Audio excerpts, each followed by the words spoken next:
46. Al-Hakim, the All-Wise, the Ultimate Judge. Al-Hakim is one of the 99 names of Allah, God, mentioned in Islamic tradition. The name Al-Hakim is one of the attributes or names of Allah in Islam derived from the Arabic root word Hkm, which means wisdom, judgment, or sovereignty.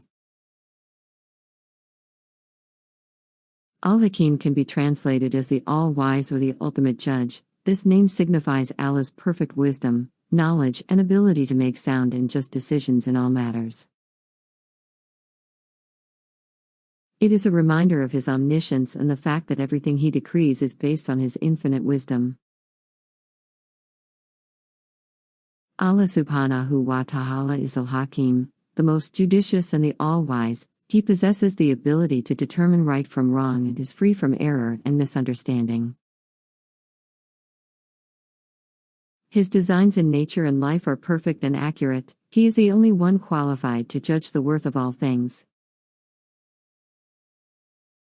From the root ha-kaf mim, ha-kaf mim, which has the following classical Arabic connotations. To prevent or restrain from wrongdoing or corruption, to turn someone back from wrongdoing or ignorance, to be wise, knowing the true nature of things, to pass judgment, to decide, pass a verdict. Al-Hakim shares the same root Hkm, with a closely related name we've already covered, Al-Hakam meaning the judge. Allah subhanahu wa ta'ala is referred to as the All-Wise for a total of 93 times in the Quran and the Judge 6 times. This name is often used in pairs with the name Al-Alim, the All-Knowing. One of the best stories which illustrates how Allah subhanahu wa ta'ala is Al-Hakim is through the story of Yusuf, as we provide a brief write-up for those unfamiliar, but it is told in a manner to cover the critical life events. We recommended reading Surah Yusuf with translation to get all the details. When Yusuf, was a child, he had a special relationship with his father, Yaqub, He told his father about a dream he had. "O my father, indeed I have seen, in a dream, 11 stars and the sun and the moon. I saw them prostrating to me." Quran 12-4. Not knowing how or when, but he knew this vision was from Allah subhanahu wa ta'ala, the other brothers grew envious of their relationship and plotted. One day Yusuf, went to play with his brothers, and they led him to a well. When he came close, they pushed him in and abandoned him.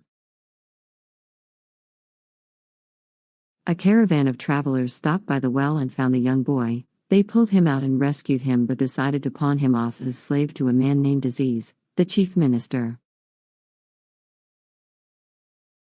Aziz treated Yusuf, well, but Yusuf, had to grow up not knowing his family. Yusuf, matured into an intelligent, charming, and handsome man under the care of Aziz. The story then takes yet another turn. Aziz's wife becomes infatuated with Yusuf, and seeks to seduce him, but he rejects her advances. I seek the refuge of Allah, indeed, He is my master, who has made good my residence, indeed, wrongdoers will not succeed. Quran 12:23. Hurt and embarrassed by the rejection, she tried to falsely accuse Yusuf, for approaching her, and they both raced to the door, and she tore his shirt from the back. And they found her husband at the door. She said, "What is the recompense of one who intended evil for your wife but that he be imprisoned or a painful punishment?" Quran 12:25. Yusuf, denied this accusation. "It was she who sought to seduce me." Quran 12:26. In the end, Yusuf, was found innocent since the shirt was ripped from the back, not the front, which was a sign of escape, not assault. Still, to safeguard Zuleika, Aziz's wife, and protect her honor, Yusuf was sentenced by Aziz to prison despite being innocent. The next phase of his life was serving time in prison. While in prison, he developed a reputation for accurately interpreting dreams. One of Yusuf, as former prison inmates, who was freed and served wine to the king, knew of this skill. So, when he heard the king was having trouble understanding a recurring dream, he advised the king to meet with Yusuf, as was called upon. The dream was understood by Yusuf, as to be a warning of an impending famine. From here, Yusuf's, as innocence was proven, and his sentence was overturned, the king appointed him to work in storehouses to help prepare the city for the famine. He worked hard over the years, and this eventually led him to be reunited with his father. And he raised his parents upon the throne, and they bowed to him in prostration, and he said, "O my father, this is the explanation of my vision of before, my Lord has made it reality. And he was certainly good to me when he took me out of prison and brought you here from Bedouin life after Satan had induced estrangement between me and my brothers. Indeed, my Lord is subtle in what he wills, indeed, it is he who is the knowing, the wise." Quran 12-100. The lesson from the story: Yusuf's life was overcoming one obstacle after another. When there seemed to be light at the end of the tunnel, he realized it was just an oncoming train. Yet, with everything that happened, he takes it in stride. He tackles each situation with resolve and never loses hope or faith. Why? He believed in Allah's attribute of being Al-Hakim, trusting he knows what to do and with whom. When we read about the story of Yusuf, as we learn a crucial life lesson that it's impossible to connect the dots looking forwards, we can only connect them by looking backward. We see how Yusuf, as endured all the pain to end up where he did. In the end, Yusuf, as saved the people of Egypt from famine, attained immense success, and was reunited with his family. Ultimately, the vision he had in his childhood came true. It was not easy, and he kept in pursuit. He believed in Allah subhanahu wa ta'ala and knew the dots would somehow connect in the future, but never exactly knew how.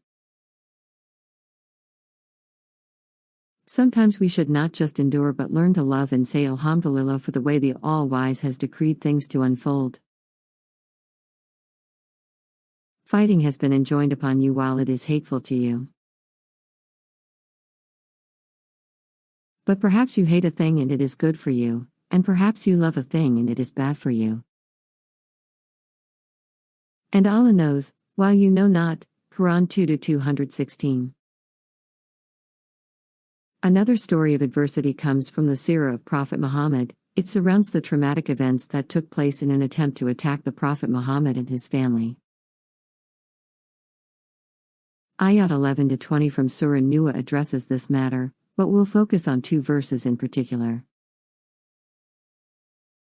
Indeed, those who came with falsehood are a group among you. Do not think it bad for you, rather it is good for you, for every person among them is what? Punishment, he has earned from the sin. And he who took upon himself the greater portion thereof, for him is a great punishment. Quran 24:11. In the following verses, it continues mentioning, and Allah makes clear to you the verses, and Allah is knowing and wise. Quran 24:18. This is yet another example of how we should believe in Allah's attribute of being all-wise and all-knowing. Things may not make sense to us at the moment, and to iterate the point, we cannot connect the dots looking forwards. We know Allah knows the truth in every situation. Our duty is to find the good in every tragedy. Do not think it bad for you, rather it is good for you. This attribute reminds believers that Allah is the ultimate source of guidance and righteousness, and His decrees are based on divine wisdom that surpasses human understanding. Surah Al-Araf, 787, states, "And we inspired to Moses and his brother, settle your people in Egypt in houses and make your houses, facing the Qibla and establish prayer. And give good tidings to the believers." In this verse, Al-Hakim highlights Allah's wisdom in guiding Prophet Moses and his brother to instruct their people during a specific situation. The name Al-Hakim, like other divine names, serves as a reminder to believers to trust in Allah's wisdom and judgment, even when faced with challenges or difficulties. It emphasizes the importance of seeking guidance from Allah, recognizing His sovereignty, and submitting to His decisions.